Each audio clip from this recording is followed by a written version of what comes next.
한자를 재미있고 쉽게 알려드리고 싶은 한자 스토리텔러 허인순입니다. 오늘 한자 인문학 같은 혼 다른 음의 한자. 자, 오늘은 볼견 그리고 볼관자를 가지고 여러분께 알려드리겠습니다. 본다는 것은 사람이 서 있는 위치의 차이가 있을 수도 있고요. 눈동자의 굴림이 다르게 굴려졌을 때의 느낌이 다를 수 있습니다. 그러면 눈으로 본다는 것은 생각의 차이까지 올 수 있다는 것.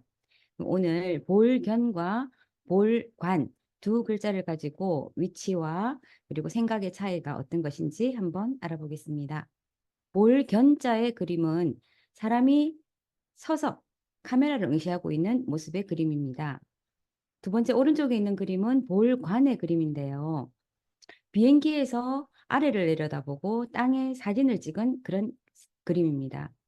그러면 볼견자는 볼관자는 어떤 본다는 관점이신지 혹시 예상이 조금 되시나요? 첫 번째, 볼견자를 가지고 먼저 살펴보겠습니다.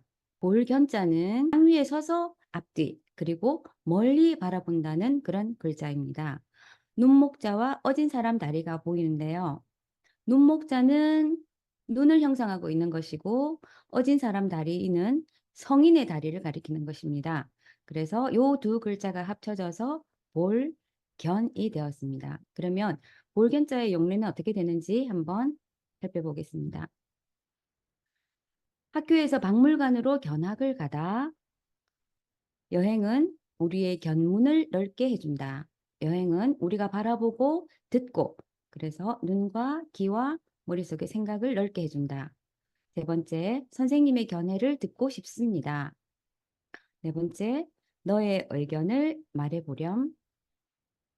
다섯 번째, 콜럼버스는 미 대륙을 발견했답니다.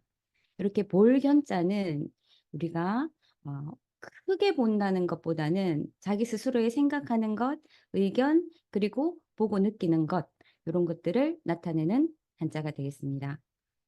다음 볼관자를 보겠습니다. 볼관자 그림이 보이시나요? 사람 키만한 새가 보이시죠? 요 사람 키만한 큰 새는 날개도 크고 다리도 길고 그래서 높이 그리고 멀리 날 수 있는 큰 새를 가리킵니다. 앞에 나오는 이 황새 관자와 그리고 볼견자가 합쳐져서 볼관이 되었습니다. 나중에 알려드릴 텐데요. 황새 관자와 작은 새의 차이는 어떻게 다른지 나중에 알려드리겠습니다. 그림이나 글자의 풀이에서 보듯이 황새는 몸집이 아주 큰 새입니다. 높이까지 날 수 있고요. 멀리까지 바라다 볼 수 있습니다. 그러면 이 볼관자의 깊은 뜻은 무엇이냐면 황새가 높이 날아서 먼 하늘 위에서 아래를 쳐다보는데 그 바라보는 모든 것이 세세하게 보이지는 않지만 더 넓은 면적을 볼 수 있다는 그런 뜻입니다. 그러면 볼관자는 어떤 단어들이 쓰이는지 한번 살펴보겠습니다. 너의 행동을 유심히 관찰했다. 관찰이라는 것은 좀 더 깊이 있게 바라보는 것을 말합니다. 전국의 명성지를 관광하고 돌아왔다.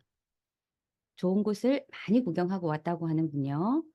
자, 세 번째, 이번 시험은 주관식이 반이나 되는구나. 주관식이란 주인의 입장에서 바라보는 것입니다. 오늘은 부모님 참관 수업이 있는 날입니다. 여러분, 볼관자에 쓰임에 되는 단어들 잘 보셨나요?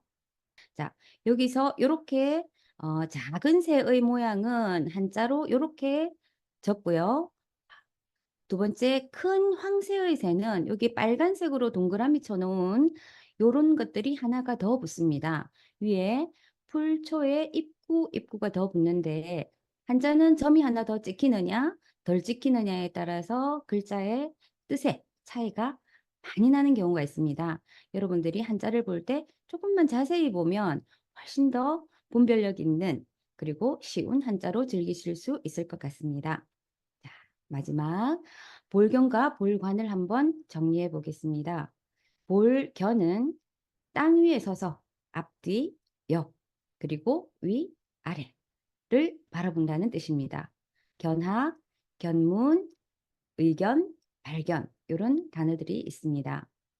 볼, 관은 높은 곳에서 아래로 또는 멀리 바라본다는 뜻입니다.